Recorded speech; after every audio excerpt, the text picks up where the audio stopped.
Test 2. You will hear a number of different recordings and you will have to answer questions on what you hear. There will be time for you to read the instructions and questions, and you will have a chance to check your work. All the recordings will be played once only. The test is in 4 sections. At the end of the test, you will be given 10 minutes to transfer your answers to an answer sheet. Now turn to Section 1. Section 1. You will hear a telephone conversation between an employer from the Wild Dune Spa and Resort and an applicant. First, you have some time to look at questions 1 to 5.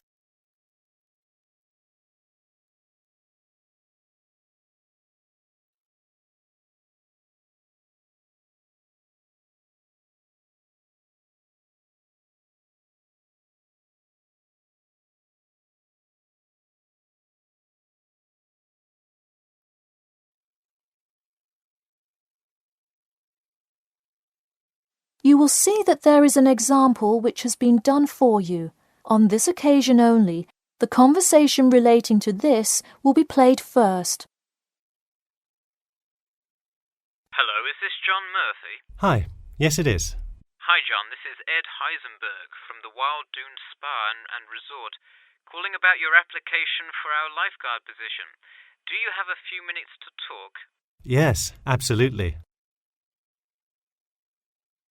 The employer says that he is calling about the application for their lifeguard position. So, lifeguard has been written in the space. Now we shall begin. You should answer the questions as you listen, because you will not hear the recording a second time. Listen carefully and answer questions 1 to 5. Hello, is this John Murphy? Hi, yes it is. Hi John, this is Ed Heisenberg from the Wild Dune Spa and Resort, calling about your application for our lifeguard position. Do you have a few minutes to talk? Yes, absolutely. Great, could you give me your address? Sure. My address is 45 Elsinore Court. I'm sorry, was that Eleanor? Could you spell that for me? Sure, it's Elsinore. Elsinore. Okay, thanks. And is this the number we should reach you at in the future? 099885767? No, that's my home phone. But let me give you my mobile number instead. 077 896 245. Call me on that one. Okay, I'll make a note of that. Could you tell me your availability? Sure, I'm usually available during afternoons or weekends. I'd prefer not to be scheduled on weeknights because I work part-time as a waiter. That shouldn't be a problem, since we don't stay open very late anyway. And do you have any other employment experience? Yes, I've worked at a few other places. I was the baseball coach at Richmond High School last season. I see. And do you have any other experience that you would like us to note on your application? Yes. Last year I worked at the beach as a rescue diver. Rescue diver? That sounds intense. Well, it's really just like being a lifeguard, except in the ocean instead of pool. So kind of like being a lifeguard at the world's largest pool. I see. Before you hear the rest of the conversation, you have some time to look at questions 6 to 10.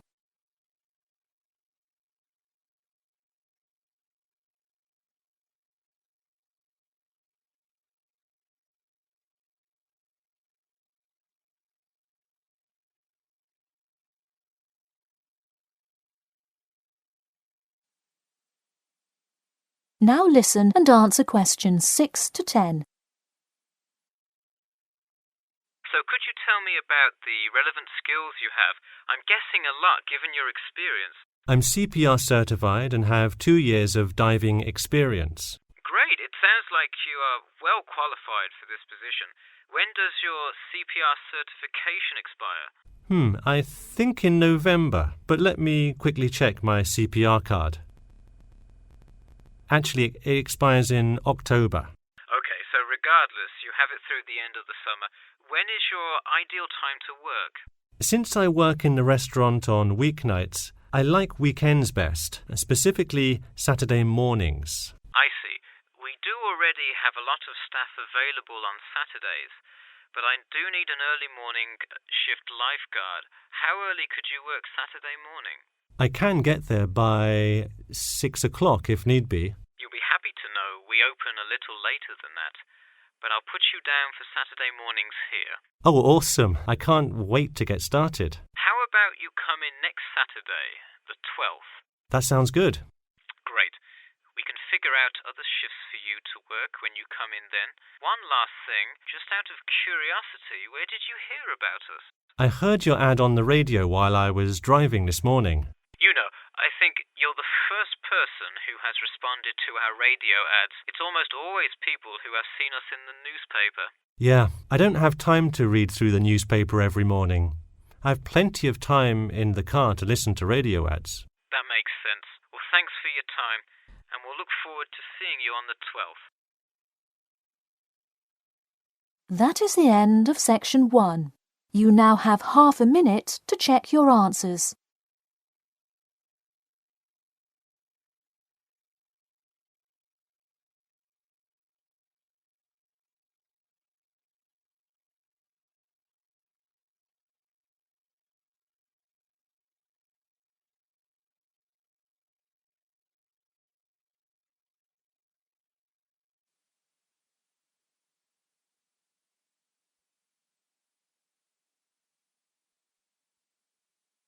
Now turn to section 2.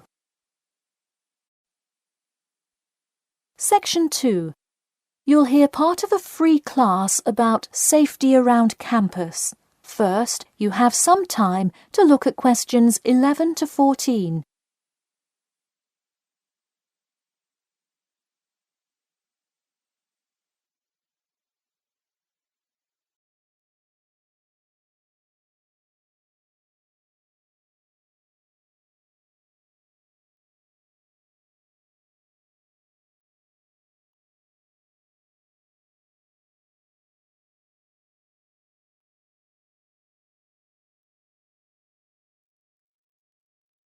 Now, listen carefully and answer questions 11 to 14. Good evening. I'm Geoffrey Miller from the University of Nottingham Student Union, and in this week's free class, Carlos Garcia is going to tell us about safety around campus. Over to you, Carlos. Thank you, Geoffrey, and thank you all for your attendance today. Also, I'd like to thank the Student Union here at the university for organising this lecture. Well, I've been serving and protecting the City of Nottingham for over 20 years now as a member of the police department. Does anyone know what type of crime is the most prevalent on campus? I heard someone say drugs and alcohol. That actually isn't too much of an issue.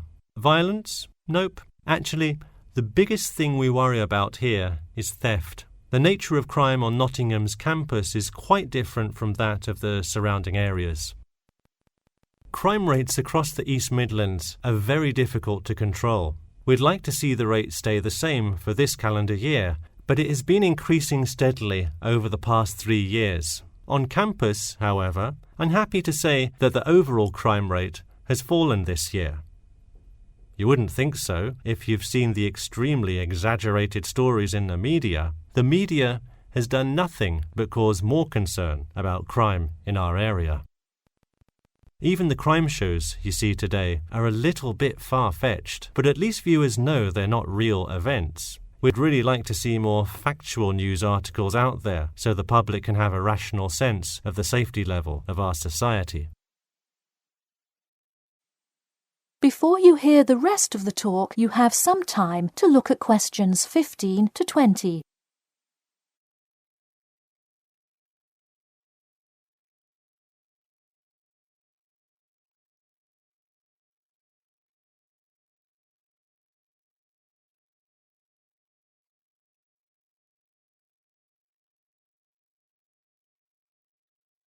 Now listen and answer questions 15 to 20.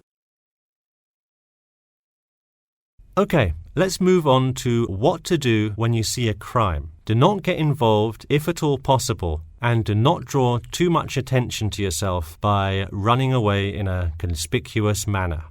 Though most likely, and hopefully, you will not have to experience this situation, if you are being mugged, please do not try to resist.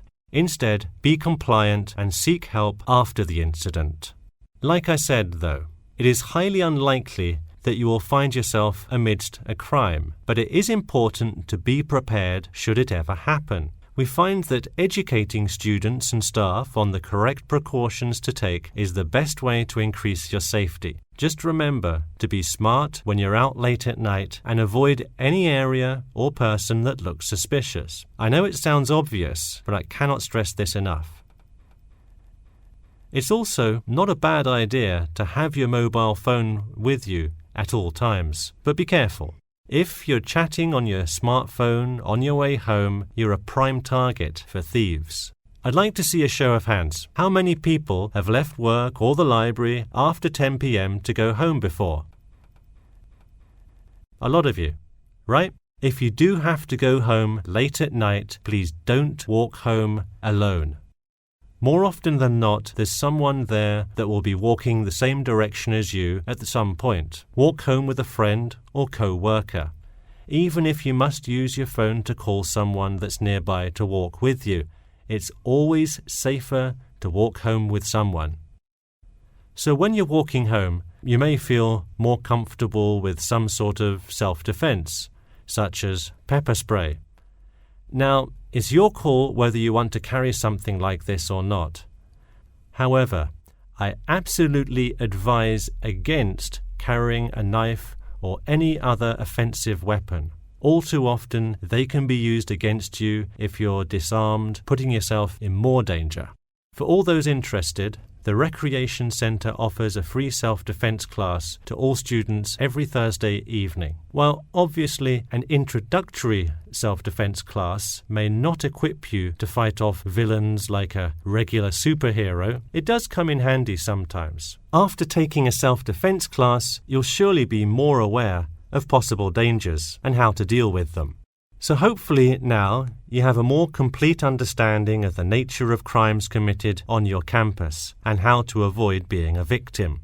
I know most students at the University of Nottingham are not the criminal types, but remember that there is no barrier like a wall or something keeping non-students out. There's no army force securing the borders, and I doubt anyone wants it that way. The campus is generally a safe place, but it's not immune to small crimes once in a while. All right, that's all I have to say for today. Stay safe. That is the end of section 2. You now have half a minute to check your answers.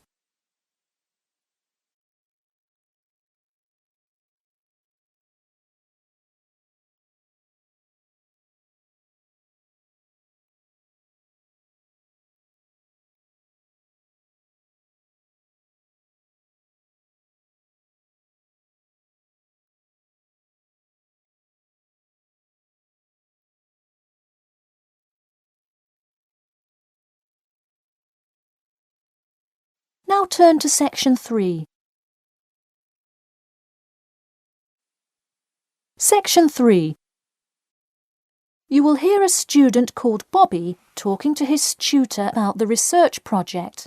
First, you have some time to look at questions 21 to 23.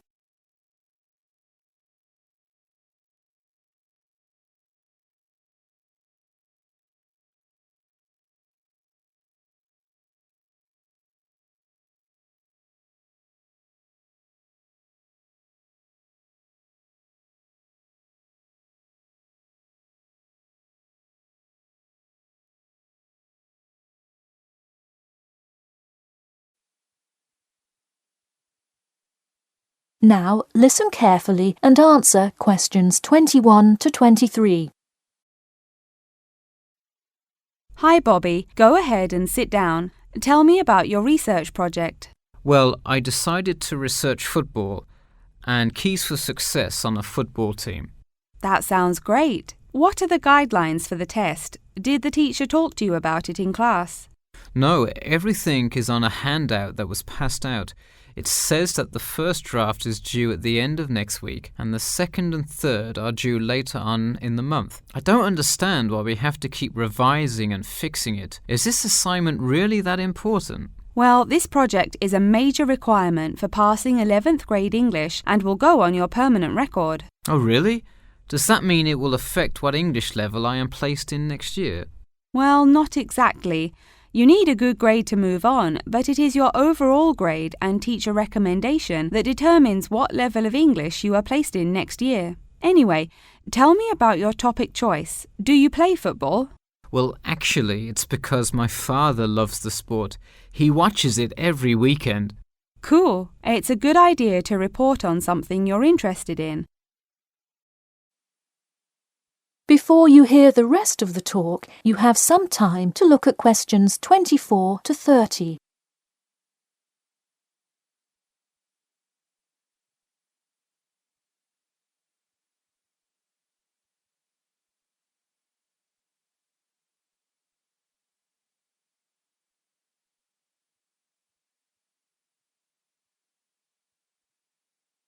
Now, listen carefully and answer questions 24 to 30. I see you worked hard calling players and the head coach to talk, so let's see what information you got. Well, you have to listen carefully to the first call on the recording. It's really hard to hear because the background noise is louder than the person's voice. Yes, it is a bit tough to discern. I'm afraid the player's answer is too short as well. You will have to interview him again and try to get him to give a better answer. Okay, I thought that might happen. I will call him again tomorrow. Moving on, let's look back at this question. You asked, tell me about a time when you learned a major life lesson through playing football and explain how that has shaped the person and player you have become now and how you hope to pass on that lesson. It is a great idea for a question, but in an oral interview it is far too complex. I would advise you to break it up into multiple parts to get a better response. I guess you're right. I wouldn't want to have to provide an answer to a question like that. I will simplify it. I found that when I asked players this question, it took too much time because they were struggling to answer the question completely. In fact, this is the question Joe Billings was answering when the tape ran out. He did tend to ramble on all the questions, didn't he? He sure did. I would recommend that when you go back and interview players again, that you use a more sophisticated recording device. This recording is spotty, which indicates that the equipment wasn't working consistently. Okay, I guess it probably wasn't the best idea to use the sound recorder on my phone. Hey, could you give me some feedback on the content of the report itself? Sure. Let's start by focusing on your topic. While I like that you chose to cover football, it seems inexplicit.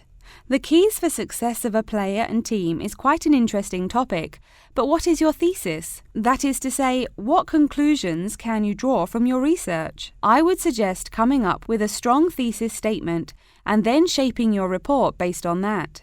Is it really too vague? I put a whole lot of facts into it. I list the top 10 goal scorers in football history and later on provide statistics for a few of the most famous coaches and their records as coaches. I think that's great that you included these facts, but I think you focus too much on the facts and not enough on connecting these facts to make your point.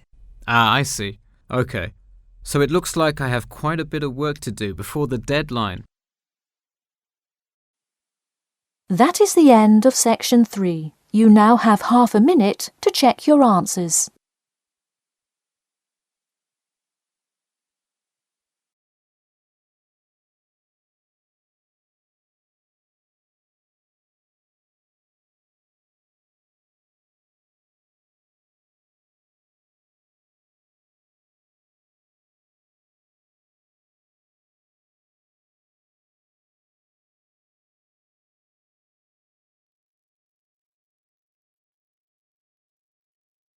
Now turn to section 4.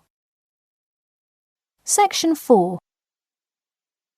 You will hear part of a lecture about how to give a quality speech. First, you have some time to look at questions 31 to 40.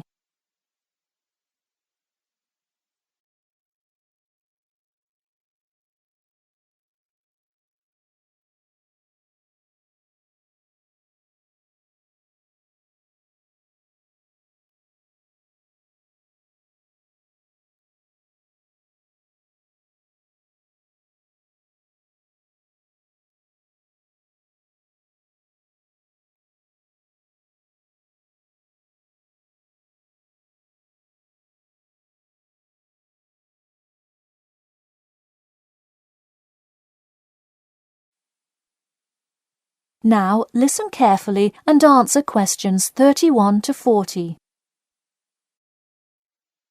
Good morning. Today I am going to cover the daunting task of giving a quality speech, a thought that makes most of us cringe. In fact, 90% of all people feel nervous about public speaking, about 10% of whom are described as genuinely terrified. Hopefully, when we are finished here today, you all will be in the 10% of the population who do not feel nervous at all. Did you know that lecturers tend to get more nervous if the speech they are giving is an important one? It makes sense, right? You probably wouldn't be nearly as nervous to address your residence hall about the proper use of the recycle and compost bins as you might be if you were asked to give the graduation speech to your entire 5,000 student class. So what is it that makes some people completely comfortable in front of crowds? Some people think that the ability to give a good speech is a gift that others are simply born with. This is almost never the case. Public speaking can be learned with practice. The first most important thing you can do to improve your confidence in delivering a speech is to prepare a quality speech. Honestly, while the content of your speech is relatively important, the audience will really only remember the last sentence you say. It is a good idea to structure the rest of your speech to lead up to this last point to really drive your message home. This is a good way to ensure that your speech is well organized.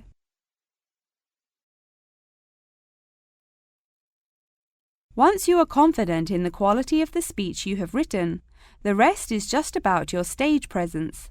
Let's go through some do's and don'ts of public speaking. First, you want to command the attention of the room. Do not, I repeat, do not proceed with your speech until the audience is paying attention. Even Martin Luther King Jr.'s I Have a Dream speech wouldn't have made any difference in the world without the undivided attention of his audience. To continue with the I Have a Dream example, one of the reasons that MLK was such an effective orator was his ability to speak with passion and engage with his audience. That sort of charisma does not come from reading straight from paper. Don't get me wrong, it is a good idea to write your main ideas down on a note card, sheet of paper or something, but one factor that will consistently lead to a boring, forgettable speech is writing down your entire speech. Do not write your full speech down. If you are constantly reading your paper, you are not making eye contact with your audience, and thus failing to really express the feeling that goes with your ideas. I advise you write 1 or 2 ideas, so if you suddenly draw a blank, you have something to jog your memory. If you've written a good speech that you believe in, those ideas should be sufficient to keep you on track. Once you have those ideas written down, give your speech a few practice runs in front of the mirror, into your sound recorder on your phone, or with a friend before it comes time to address a crowd. That way, you can hear how the ideas come across, make sure there are no abrupt transitions, and find out whether you are talking too fast or too slow. Timing is important. Make sure you time yourself beforehand to see how long your speech is. That is pretty much it. With practice, you'll be able to deliver an expert speech that engages and even maybe inspires your audience. Just remember, speak with emotion. No one wants to listen to someone reading from a script. As I come to a close in my speech, I'll point out that I have employed all of these tips that I have covered. I practiced my speech ahead of time and timed it, and I can even show you my one small index card with just 3 simple bullets on it. It's as easy as that. That is the end of section 4. You now have half a minute to check your answers.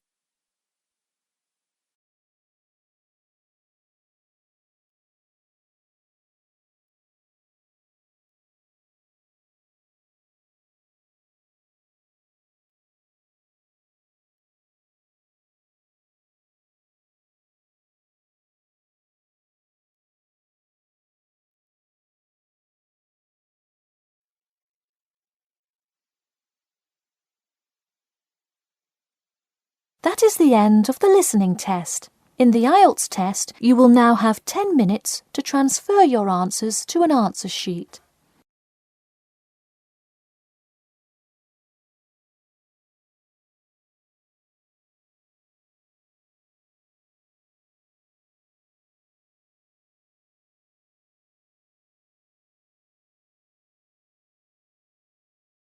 you.